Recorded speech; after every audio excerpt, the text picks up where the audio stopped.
பொன்மனச்சம்மல் புரட்சி தலைவர் எம்ஜிஆர், இதயம் புரட்சி தலைவி அம்மா, இருவரும் தலைவர்களை வணங்கி சூலூர் சட்டமன்ற தொகுதியில் அத்தனை மக்களும் சூலூர் பேரூராட்சியில் இந்த பகுதியே அதிர்ந்து போகின்ற அளவிற்கு மக்கள் வெள்ளம் கடல் போல் காட்சியளிக்கின்றது. கிராமத்தில் குறிப்பிடுவாங்க, விளையும் பயிர் முளையிலே தெரியும். அதுபோல அடுத்த ஆண்டு நடைபெறுகின்ற சட்டமன்ற தேர்தலில் நம்முடைய அனைத்து இந்திய அண்ணா திராவிட முன்னேற்ற கழக தலைமையிலே அமைக்கப்படுகின்ற கூட்டணியில் போட்டியிடுகின்ற வெற்றி வேட்பாளர் இப்பொழுதே வெற்றி பெற்று விட்டார் என்ற இந்த மக்கள் வெள்ளமே அதற்கு சாட்சி. நான் இந்த சூலூர் பேரூராட்சியில் நுழைந்ததிலிருந்து உங்களை வந்து சந்திக்கின்ற வரை 25 நிமிடம் ஆகிவிட்டது. மக்கள் வெள்ளத்தில் நீந்தி கொண்டு வந்து சூலூர் மக்களை சந்திக்கின்ற வாய்ப்பை கொடுத்திருக்கிறீங்க. இன்னைக்கு அண்ணா திமுக கோட்டை சூலூர் சட்டமன்ற தொகுதி. தலைவர் காலத்திலும் சரி, அம்மா காலத்திலும் சரி, அம்மா மறைவுக்கு பிறகும் அம்மாவுடைய அண்ணா திமுக கட்சிக்கு இங்க இருக்கின்ற மக்கள் எப்பொழுதும் தங்களுடைய வாக்குகளை வேட்பாளர் வெற்றி வேட்பாளர் கழித்து இந்த தொகுதி அண்ணா திமுக எக்கு கோட்டை என்பதை நிரூபித்து காட்டுகிறேன்.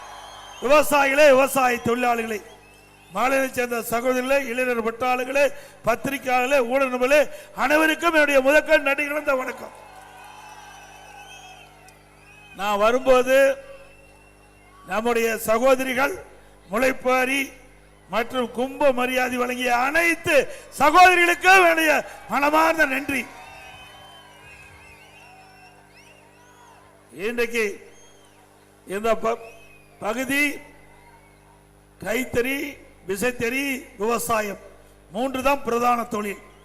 அனைத்து இந்திய அண்ணா திராவிட முன்னேற்ற கழக ஆட்சி இருக்கின்ற வரை இந்த 3 தொழிலும் பாதுகாக்கப்பட்டு இந்த 3 தொழில் ஈடுபட்டு அத்தனை பேரும் மகிழ்ச்சியோடு வாழ்ந்த காலம் அண்ணா திமுக ஆட்சி காலம். இன்றைய தினம் இந்த ஆட்சியாளர்கள் இந்த 3 தொழில் அக்கறை காட்டாத காரணத்தினாலே இந்த தொழில் படிப்படியாக சரிவை சந்தித்துக் கொண்டிருக்கின்றது. இந்த பகுதியில் இருக்கின்ற நம்முடைய நெசவு செய்யும் விசைத்தறி தொழிலாளர்கள் கூலிக்கு நெசவு செய்கின்றவர்கள், அவர்களுக்கு கூலி உயர்வு கேட்டு 1 மாதம் தொடர்ந்து போராட்டம் நடத்தினார்கள். சட்டமன்றத்தில் மரியாதைக்கு சகோதரர் எஸ்பி வேலுமணி அவர்கள், உங்களுடைய சட்டமன்ற உறுப்பினர் அறிவிச்ச கந்தசாமி அவர்கள், கோவை மாவட்டத்தில் இருக்கின்ற அனைத்து சட்டமன்ற உறுப்பினர்களும் உங்களுக்காக சட்டமன்றத்தில் குரல் கொடுத்து கவன ஈர்ப்பு தீர்மானத்தை கொண்டு அரசனுடைய கவனத்திற்கு கொண்டு போனோம். அதுக்கு பிறகுதான் இந்த அரசாங்கம் இந்த கூலி உயர்வுக்கு தீர்வு காணப்பட்டது என்பதை நேரத்தில் குறிப்பிட விரும்புகின்றேன். அதே போல கைத்தறி நெசவாளர்கள் அவர்கள் பல பேர் ஏழைகளாக இருக்கின்றார்கள், வீடு இல்லாம இருக்கிறாங்க. அம்மா அவர்களை உணர்ந்து பசு வீடுகள் கொடுத்தாங்க. இந்த ஆட்சியில் அது நிறுத்தப்பட்டு விட்டது.